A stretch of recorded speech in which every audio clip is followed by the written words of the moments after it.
Brink of Disaster is a disaster of a card. It's not very good, so don't play it.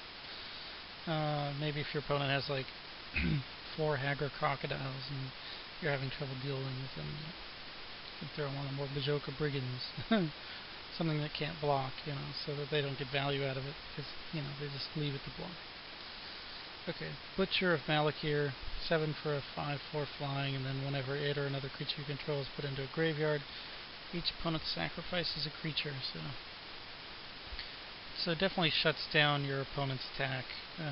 Like, if you drop this and then they try an Alpha Strike, you block with a bunch of your guys, they all die at the same time, and then Butcher's ability goes off, and, their whole army's dead. So, it's definitely worth the cost. I mean, it's similar to the 8/7 flyer in playability. You definitely probably play it. It's better in the slower decks.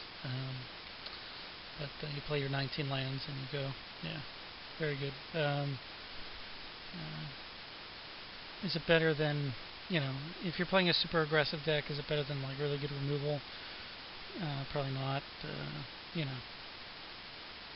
Is it better than Urge to Feed in your, or Tome Hex, and you have to decide based on your curve and whether you think you're going to be able to get there, but, I mean, it's always going to be a 2-for-1 at least, so, 5/4 flying is not too shabby. Too bad I can't block Windborne Eel, or Windrider Eel, at least, and survive. Anyway, next one is really good uncommon, Caustic Crawler, 5 for 4/3 landfall, give something -1/-1. So, I mean, you're looking at your 6th, 7th, 8th land being, pinging your opponent's creatures down, or whatever you want to call it, -1/-1ing them, withering them down, right? Withering your opponent down, whatever. Ping Wither. I mean, the card's amazing, ridiculously good, so, not very much you ought to be taking over it. You can take removal over it, but, it's pretty nuts. So it's got a good body attached to it, too. Corrupted Zendikon, 2 for a 3/3 Black Ooze creature on your land. Okay, 3 for 3/3 haste. It's fine. It's a filler creature. So that's all that is. I guess, like someone was saying, you got to watch out for Journey to Nowhere because they'll remove your land from the game, and then you lose your land and the Corrupted Zendikon thing, the enchantment. Let's see, Dead Reckoning is really good.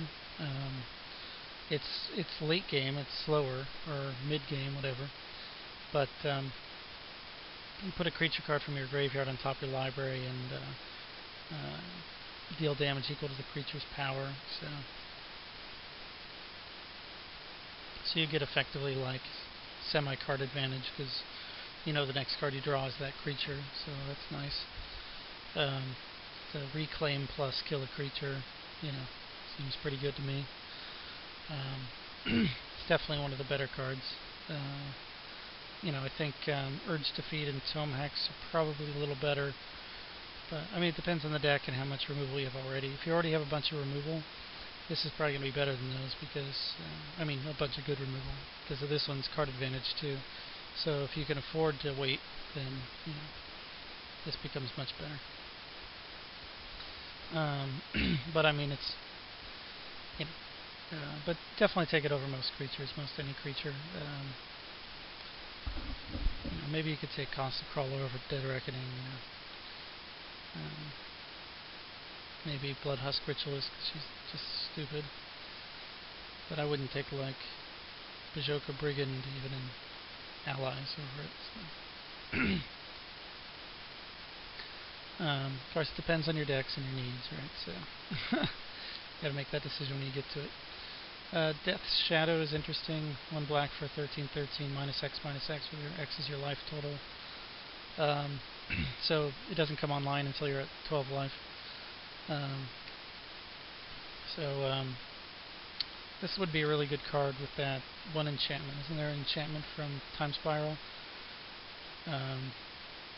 Cards have no text or something. Isn't that a card? So you would play with this just as a 13/13 since it would have no abilities. So, anyway. But it's fine. It's a solid card. I wouldn't take it super high. It's just, I think, solid creature slot level of good, you know. I mean, when you're at 8, it's 1 for a 5/5, so that's nice. But, you know, if you're in control of the game and you're not going low in life, I mean, you could argue then that you don't need it, so you're winning anyway, so fine. You know, it only helps you if you're losing or if the game's close, which is when you need it, so that's fine. It's solid. Not amazing, but I'd probably rather have a Jagwasp Swarm than a Death Shadow in my deck. Jagwasp Swarm is really good. 4 for 3/2 flyers, a lot like Blade Tusk Boar, right? So I take that around the same place you would take a Blade Tusk Boar, I think. Calastria Highborn, double black for a 2/2. Whenever a vampire is put into a graveyard that you control, you can pay a black and Siphon Soul your opponent. They lose 2, you gain 2. Really cool artwork regardless. Really good flavor going on there, you know. Of course, that's D. Alexander Gregory, so we expect that because he's a good artist.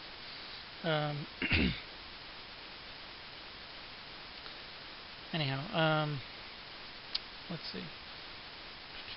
How high? I wouldn't take him that high, though. I mean, he's very solid. I'd take it over Jagwasp. I'd take it over Death Shadow. I'd take it over Corrupted Zendikon.